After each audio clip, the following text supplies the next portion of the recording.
zaidi ya 1000 kilomita zaidi ya 1000 kutoka Mbinga kuletwa Dar es Salaam, na jioni ya tarehe 10 akafunguliwa mashtaka ambayo yanahusika. Kuna kesi akafunguliwa kesi mbili, kesi ya uhaini kwamba matamshi aliyotoa mnamo tarehe 3 ya mwezi wa 4 mwaka 2025 yalikuwa na misingi ya uhaini, na kesi ya pili ikafunguliwa kwamba maneno ambayo alisema siku ile ile aliyachapisha, ambaye alikuwa alichapisha taarifa za uongo kuhusiana na vitu ambavyo alikuwa ameshtakiwa navyo. Kesi ya kwanza ile ya uhaini, kwa sababu mahakama ya hakimu mkazi wa Dar es Salaam iliyoko pale Kisutu sio mahakama yenye mamlaka ya kusikiza ile kesi. Ile kesi imeletwa pale kama kwa ajili ya taratibu za uchunguzi wa awali, na baada ya kukamilika ule uchunguzi wa awali, kesi ile inatakiwa ipelekwe, ripoti ya uchunguzi wa awali kikamilika, basi inatakiwa ipelekwe katika mahakama kuu ya Tanzania ili sasa hiyo kesi ianze kusikilizwa rasmi. Kwa hiyo tuko pale Kisutu kama ni sehemu ya muda ya mapito. Napita pale, mwisho wa siku kesi ipelekwe katika mahakama ya hakimu mkazi, mahakama kuu ya Tanzania. Kesi ile ya kuchapisha taarifa za uongo ambazo zinaendana na kinyume na sheria ya makosa ya kimtandao, yenyewe imeshaiva, ipo tayari kwamba sasa zile jana taarifa za awali zilisomwa, maelezo yale ambayo yalikuwa kuangalia kuhusiana na maelezo ambayo ya msingi yanahusiana na lile kosa.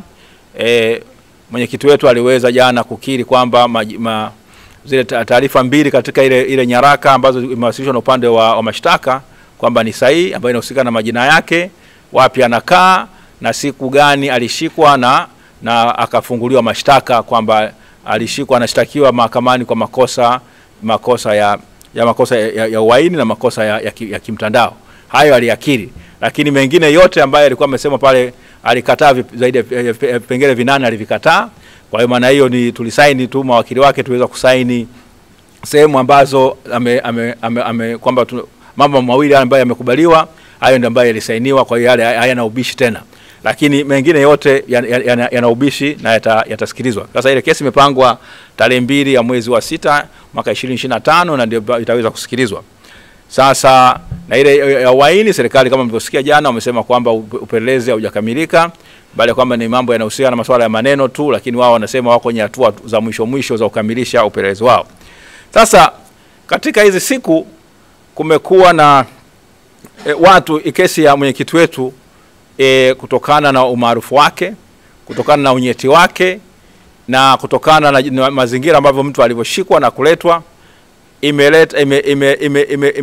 imevuta hisia za jumuiya ya kimataifa, imevuta hisia za Watanzania na jumuiya ya kimataifa, wanazuoni mbalimbali, wanasheria na sehemu mbalimbali. Sasa wale wanasheria na wanazuoni wakaona kwamba waje, maafisa wa kibalozi wapo hapa nchini na wao wamekuwa wanafuatilia kesi tokea ile tarehe 24 wamekuja, lakini nafahamu mambo machafu ambayo yajitokeza tarehe 24 ya mwezi wa 4. Watu walishikwa pale Kisutu wakazuiwa kuja. Kulikuwa na mkuu wa mkoa alitoa matamko ya ajabu kabisa kukataza watu wasije.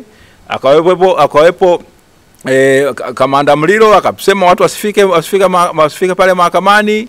Mahakama ikawa imezingirwa na mapolisi kwa namna ya ajabu kabisa, na watu walifika pale kwa kweli ambao hawakuwa mawakili, hali zao zilikuwa mbaya, wengine walipigwa wakaumizwa, na kuna hisia kwamba kuna mmoja wapo alipigwa mpaka akafariki. Lakini baada kwamba hizo taarifa kama zimefichwa, wanachama wetu wengi sana kama 25 waliumizwa vibaya, wengine wakatupwa mabepande na sehemu hizo. Na kulikuwa na katibu mkuu hapa alifanya press conference ambayo ilionyesha video mbalimbali za yale mambo, na mpaka hivi leo hatujasikia polisi wakikana kwamba sio kweli. Kwa hiyo ni taarifa ambazo kwa kweli zimefanya dunia nzima ifahamu kwamba kuna ukatili wa ajabu ambao unaendelea katika nchi yetu.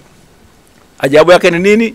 Unashangaa kwamba inakuwaje katika kesi tu ya jinai ambayo mtu ameshtakiwa, watu wengine waumizwe. Kwa sababu gani?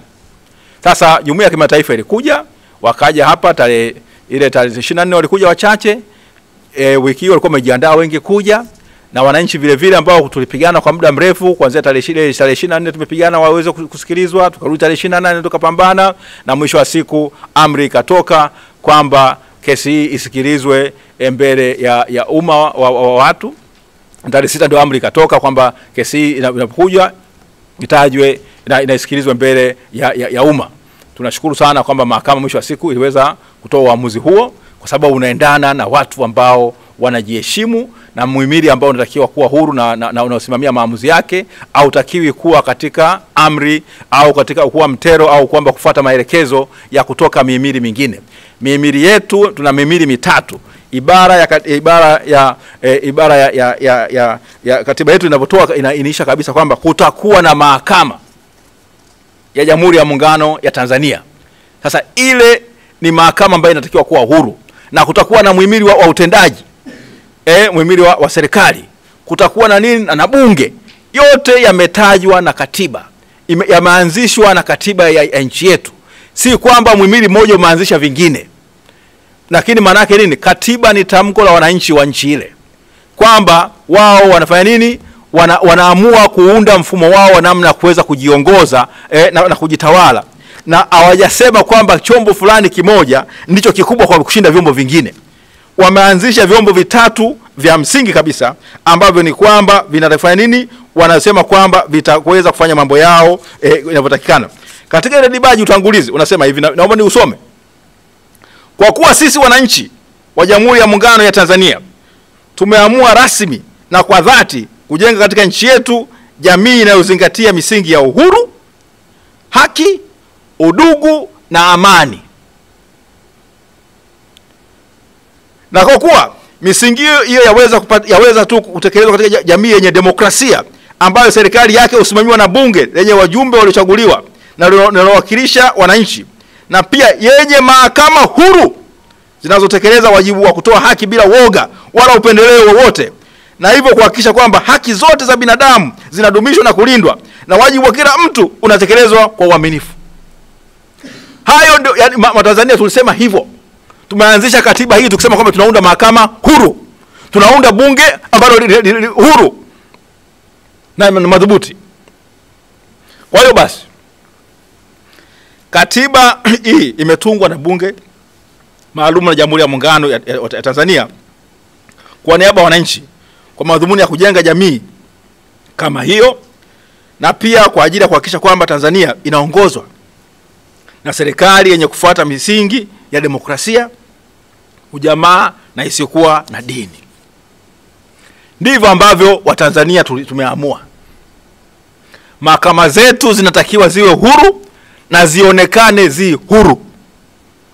Sasa unapokuwa na watu wa muhimili tofauti, mkuu wa mkoa, ZCO au mwingine yote, au mkuu wa IGP au nani, si mkuu wa muhimili wa mahakama.